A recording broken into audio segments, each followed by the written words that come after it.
Kidlat News Updates.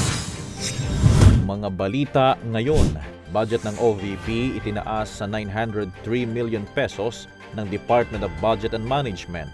749 million pesos na halaga ng hinihinalang shabu na sabat sa Manila Port, nakatagong droga galing umano sa Amerika.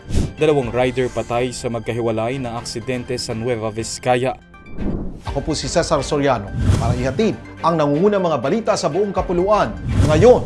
Itinaas ng Department of Budget and Management o DBM ang proposed 2026 budget ng Office of the Vice President OVP sa 903 million pesos.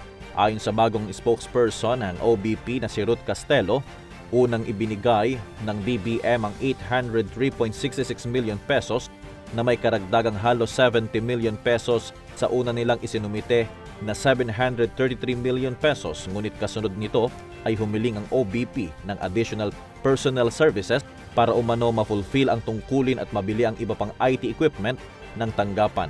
Kaya ang pinal na ibinigay ng DBM ay 903 million pesos. Walang kasamang request para sa confidential fund ang nasabing budget ayon kay Castelo. Tiniyak din ng tagapagsalita na haharap ang OVP sa congressional deliberation para sa 2026 budget, bagamat wala pang sinasabing desisyon si Vice President Sara Duterte kung pati siya mismo ay personal na haharap para depensahan ang budget ng kanyang opisina.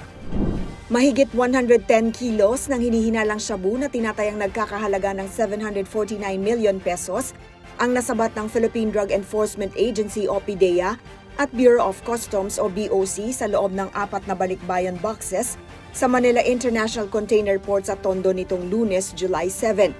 Natuklasan sa operasyon ng PDEA Seaport Interdiction Unit ang 106 vacuum-sealed packs ng puting kristal na sangkap nakatago sa mga kahon ng cereal, snacks at instant noodles na galing California at ipinadala sa Mandaluyong at Quezon City.